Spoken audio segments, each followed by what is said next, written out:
Good morning. Um, let's get started back in Genesis with chapters 3 and 4. Chapter 3. Now the serpent was more cunning than any beast of the field which the Lord God had made. And he said to the woman, Has God indeed said, You shall not eat of every tree of the garden? And the woman said to the serpent, We may eat the fruit of the trees of the garden, but of the fruit of the tree which is in the midst of the garden, God has said, You shall not eat it, nor shall you touch it, lest you die. Then the serpent said to the woman, You will not surely die, for God knows that in the day you eat of it, your eyes will be opened, and you will be like God, knowing good and evil. So when the woman saw that the tree was good for food, that it was pleasant to the eyes, and a tree desirable to make one wise, she took of the fruit and ate. She also gave to her husband with her, and he ate. Then the eyes of both of them were opened, and they knew that they were naked, and they sewed fig leaves together and made themselves coverings. And they heard the sound of the Lord God walking in the garden in the cool of the day, and Adam and his wife hid themselves from the presence of the Lord God among the trees of the garden. Then the Lord God called to Adam and said to him, Where are you?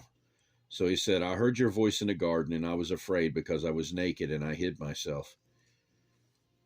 And he said, Who told you that you were naked? Have you eaten from the tree of which I commanded you that you should not eat? Then the man said, The woman whom you gave to be with me, she gave me of the tree, and I ate. And the Lord God said to the woman, What is this you have done? The woman said, The serpent deceived me, and I ate. So the Lord God said to the serpent, Because you have done this, you are cursed more than all cattle, and more than every beast of the field. On your belly you shall go, and you shall eat dust all the days of your life. And I will put enmity between you and the woman, and between your seed and her seed. And he shall bruise your head, and you shall bruise his heel. To the woman he said, I will greatly multiply your sorrow and your conception. In pain you shall bring forth children. Your desire shall be for your husband, and he shall rule over you. Then to Adam he said, Because you have heeded the voice of your wife, and have eaten from the tree of which I commanded you, saying, You shall not eat of it. Cursed is the ground for your sake. In toil you shall eat of it all the days of your life, both thorns and thistles it shall bring forth for you. And you shall eat the herb of the field, in the sweat of your face you shall eat bread, till you return to the ground, for out of it you were taken, for dust you are, and to dust you shall return. And Adam called his wife's name Eve, because she was the mother of all the living, of all living. Also for Adam and his wife the Lord God made tunics of skin and clothed them. Then the Lord God said, Behold, the man has become like one of us to know good and evil. And now, lest he put out his hand and take also the tree of life and eat and live forever. Therefore the Lord God sent him out of the Garden of Eden to till the ground from which he was taken. So he drove out the man, and he placed cherubim at the east of the Garden of Eden, and a flaming sword which turned every way to guard the way to the tree of life. Chapter 4. Now Adam knew Eve his wife, and she conceived and bore Cain, and said, I have acquired a man from the Lord. Then she bore again, this time his brother Abel. Now Abel was a keeper of sheep, but Cain was a tiller of the ground. And in the process of time it came to pass that Cain brought an offering of the fruit of the ground to the Lord. Abel also brought of the firstborn of his flock and of their fat. And the Lord respected Abel in his offering, but he did not respect Cain in his offering. And Cain was very angry, and his countenance fell. So the Lord said to Cain, Why are you angry, and why has your countenance fallen? If you do well, will you not be accepted? And if you do not do well, sin lies at the door, and its desire is for you, but you should rule over it. Now Cain talked with Abel his brother, and it came to pass when they were in the field that Cain rose up against Abel his brother and killed him. Then the Lord said to Cain, Where is Abel your brother? He said, I do not know. Am I my brother's keeper? And he said, What have you done? The voice of your brother's blood cries out to me from the ground. So now you are cursed from the earth, which has opened its mouth to receive your brother's blood from your hand. When you till the ground, it shall no longer yield its strength to you. A fugitive and a vagabond you shall be on the earth. And Cain said to the Lord, My punishment is greater than I can bear.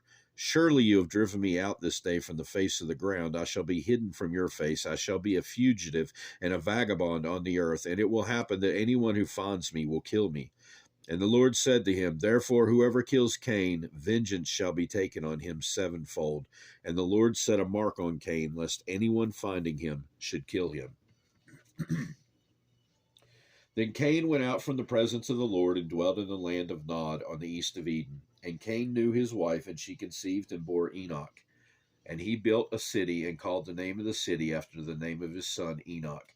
To Enoch was born Irad, and Irad begot Mahujel, and Mahujel begot Methushel, and Methushel begot Lamech. Then Lamech took to himself two wives. The name of one was Ada, the name of the second was Zillah, and Ada bore Jabal. He was the father of those who dwell in tents and have livestock. His brother's name was Jubal. He was the father of all those who play the harp and the flute. As for Zillah, she also bore Tubal Cain, an instructor of every craftsman in bronze and iron, and the sister of Tubal Cain was Naamah. Then Lamech said to his wives, Ada and Zillah, hear my voice. Wives of Lamech, listen to my speech. For I have killed a man for wounding me, even a young man for hurting me. If Cain shall be avenged sevenfold, then Lamech 77fold. And Adam knew his wife again, and she bore a son and named him Seth, for God has appointed another seed for me instead of Abel, whom Cain killed. As for Seth, to him also a son was born, and he named him Enosh. The men began to call on the name of the Lord. Then men began to call on the name of the Lord. That will do it for now. We'll carry on in Genesis next time, God willing. Hope you have a great rest of your day. Goodbye.